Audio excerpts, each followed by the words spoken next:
Hallo und herzlich willkommen zurück zu einem neuen Kaigas Assault Video. Wir haben heute ein Battle aus Perspektive Black RIP, weil ich ja sonst normalerweise immer im Team White bin. Also ich glaube, ich bin in 5 von 6 Fällen immer in Team White oder so. Und heute ausnahmsweise, oh Leute, wird das Artefakt-Battle auch, die Artefakt-Bonus-Damage auch angezeigt. Der haben so gefühlt noch nie gesehen. Ja, ich hoffe auf jeden Fall, dass es diesmal ein bisschen ausgeglichener ist, weil die letzten, ich weiß gar nicht, also die letzten 3 Mal habe ich, glaube ich, verloren. Oder 4 Mal. Ich habe auf jeden Fall eine Losing Streak.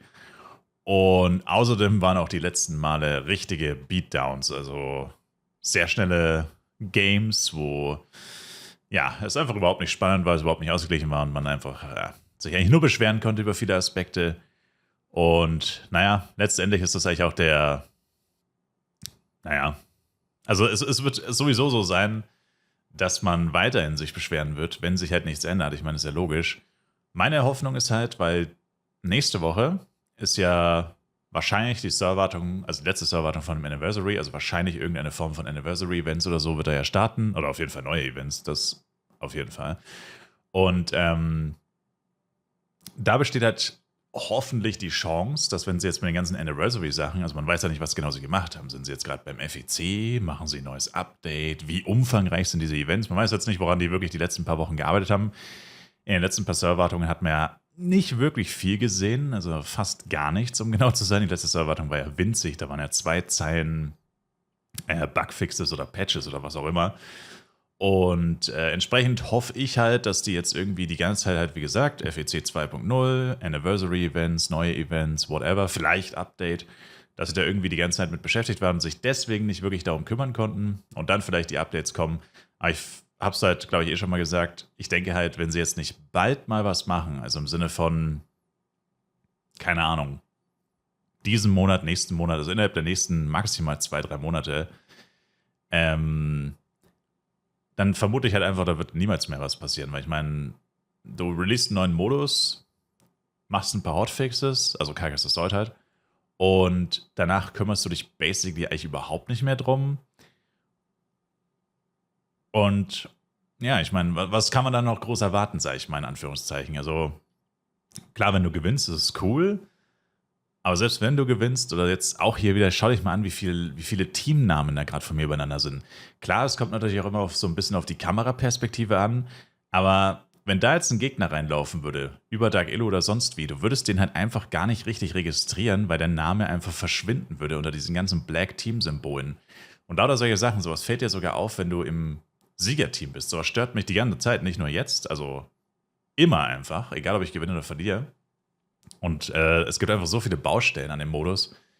Und das zeigt halt dann einfach, wenn du dann, wie gesagt, jetzt die nächsten paar Monate immer noch nichts kommst und dann, ich meine, wie gesagt, irgendwann geben die Leute RIP. Das war jetzt eigentlich fast das perfekte Beispiel. Habt ihr gerade gesehen, wie der durchgelaufen ist? Man hat ihn schon gesehen natürlich, man hat ihn ja vorher schon gesehen, weil man aufmerksam zuschaut. Aber wenn man so eine Sekunde wegguckt und er plötzlich zwischen uns steht, das ist schwierig, das überhaupt noch zu registrieren. Also wenn du da mal kurz nicht aufpasst und wenn du so 1 Minute lang auf Kaigas draufhaust, ist es ja auch so, dass man dann vielleicht mal kurz nicht aufpasst. Also einfach schwierig. Und genau, auf jeden Fall, wenn da nicht bald was kommt, dann werden sie halt auch wieder einfach mit neuen Modi beschäftigt sein. Wie gesagt, neues Update oder FEC-Server, was auch immer kommen wird. Ich meine, neues Update wird auf jeden Fall irgendwann kommen, das ist ja ganz klar. Und dann wird es da wieder neue Baustellen geben, neue Spielmodi. Gut, ich denke jetzt nicht, dass sie nochmal einen neuen PvP-Modus so schnell machen. Gibt jetzt ja doch ein paar und die PvP-Community in Flive ist ja definitiv eher klein. Wobei es nicht unbedingt was bedeutet, sage ich mal, in Anführungszeichen. Hat man in der Vergangenheit zumindest gesehen, dass die Priorität bei Gala teilweise doch wirklich stark auf dem PvP aus irgendeinem Grund liegt. Aber egal, auf jeden Fall vom Prinzip her, je mehr Zeit vergeht, das ist im Endeffekt das, worauf ich die ganze Zeit hinaus wollte, desto unwahrscheinlicher ist es, dass hier halt noch wirklich großartig was kommt.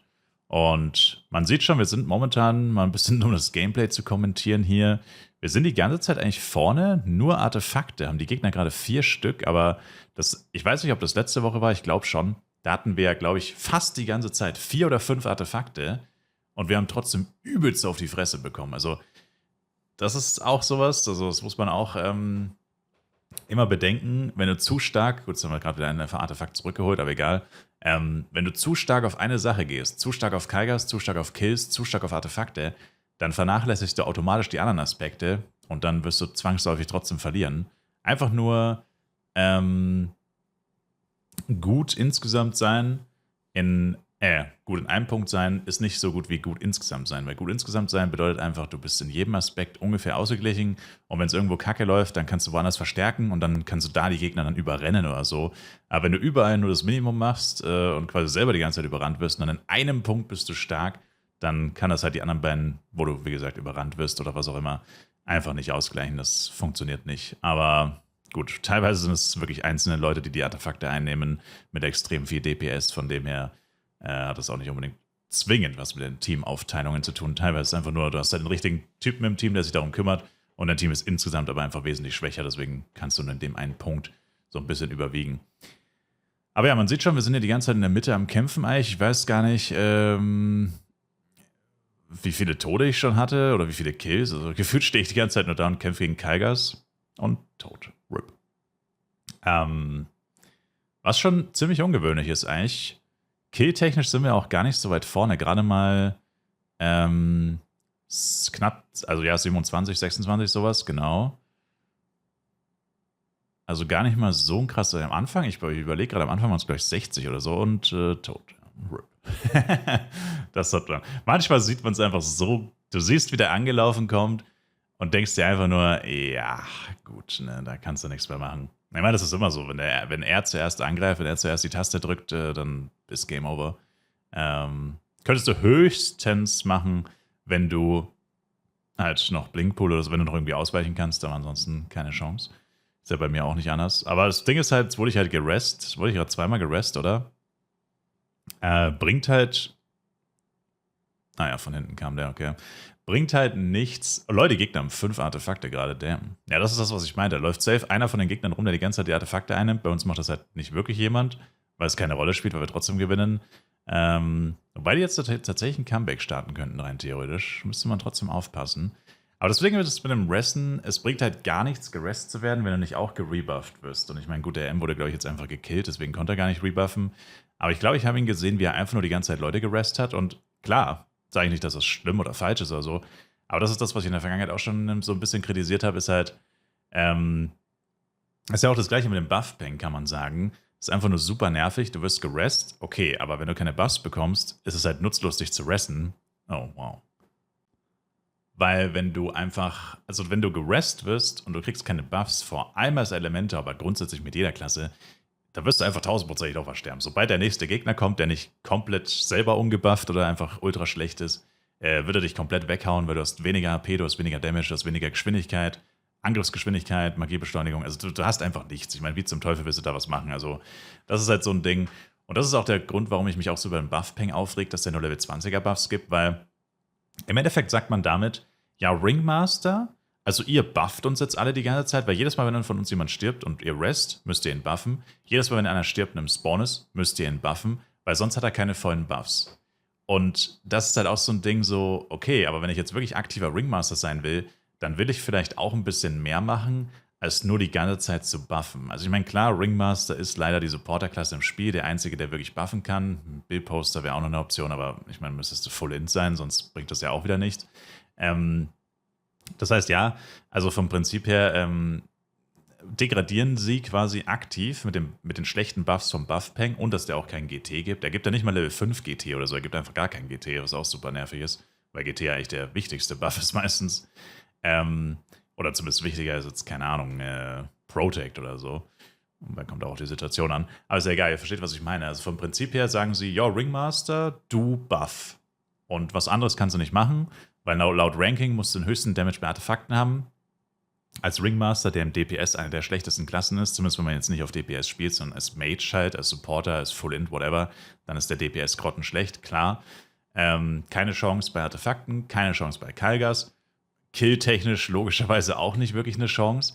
Und sagst denen dann, okay, ihr könnt nirgendwo Bonuspunkte holen, ihr seid überall, habt ihr keine Chance, in die Top-Ränge zu kommen und ihr müsst uns die ganze Zeit alle buffen, weil der Buff-Peng bufft uns nicht automatisch 40er-Buffs, das heißt, ihr müsst uns die 40er-Buffs geben. Und ich meine, das ist halt auf so vielen Ebenen einfach bescheuert, weil erstens mal, wie gesagt, nervt das halt die Ringmaster, weil sie im Endeffekt nur Buff-Maschinen sind. Buff- und Rest-Maschinen. Ich meine, klar, ein Ringmaster, der sich komplett weigert zu buffen, hat vielleicht auch ein bisschen eine Berufsverfehlung hinter sich gehabt, sozusagen. Also klar, jetzt als Ringmaster grundsätzlich zu sagen, nein, ich buff dich nicht, ist natürlich auch Schwachsinn. Wenn man jetzt jemanden rest zum Beispiel, da ist ja dann kein Buff-Peng, logischerweise musst du den dann halt buffen. Das ist ja was anderes. Aber wenn du halt grundsätzlich schon die ganze Zeit alle Leute buffen musst, das ist halt einfach nur bescheuert irgendwie, weil ein Ringmaster kann ja trotzdem auch noch ein bisschen mehr machen, selbst wenn jetzt, wobei man da auch was ändern könnte, weitere Ränge, weitere Rankings einführen, zum Beispiel meiste Resurrections, meiste, keine Ahnung, Support Damage über Moonbeam und HC oder so. Und genau da könnte der Ringmaster ja auch scheinen, weil du kannst ja auch zum Beispiel Moonbeam auf jemanden machen und dann macht ein Elementor einen Skill drauf oder so und dann macht der Elementor doppelt so viel Schaden. Nicht bei Moonbeam, bei HC meine ich jetzt eigentlich. Aber bei Moonbeam ist genau das Gleiche. Du kannst ja mit Moonbeam und HC zum Beispiel auch extrem im Kampf helfen, also offensiv quasi. Und nicht nur in Anführungszeichen defensiv oder halt als Supporter agieren. Und diese Möglichkeit nimmt man in Amps aber irgendwo so ein bisschen, weil erstens gibt es kein Ranking dafür. Also selbst wenn du jetzt 10 Leute indirekt über HC killst, also Assists zum Beispiel, oder halt wirklich einfach direkter Supporter-Damage, also dass man wirklich einfach HC und Moonbeam irgendwie auslesen kann, der Damage, der dadurch zusätzlich erzeugt wurde, whatever, das fehlt halt einfach komplett. Und lustigerweise aber auch zeitgleich ist es ja so, dass du das Buffen ja auch nirgendwo belohnst. Ich meine, wäre natürlich Schwachsinn, weil dann könnte man sich einfach in den Spawn stellen und die vollen 15 Minuten lang einfach nur Leute buffen.